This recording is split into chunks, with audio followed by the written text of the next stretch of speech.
വണ്ടിയുടെ body accident എന്തെങ്കിലും ആയിട്ടുണ്ടോ എന്നുള്ളത് ചെക്ക് ചെയ്യുക. അതിനുവേണ്ടി നമ്മൾ ഉപയോഗിക്കുന്ന ഉപകരണമാണ് പെയിൻറ്റ് കോട്ട് മീറ്റർ. അപ്പോൾ നമുക്കിത് യൂസ് ചെയ്യുന്നത് നോക്കാം.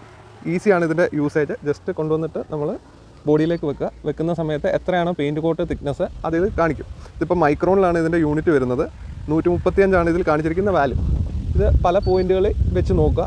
അപ്പോൾ ഇതിനകത്തിലൊരു 20 ±20 മൈക്രോണിൻ്റെ എറർ വരും. പിന്നെ മിക്കവാറും വണ്ടികളിലെല്ലാം തന്നെയും ഇതിൻ്റെ വാല്യൂ എന്ന് പറയുന്നത് 100-നും അല്ലെങ്കിൽ ഒരു 150-നും ഇടയിലുള്ള ഒരു റേഞ്ചിലായിരിക്കും വാല്യൂ വരിക.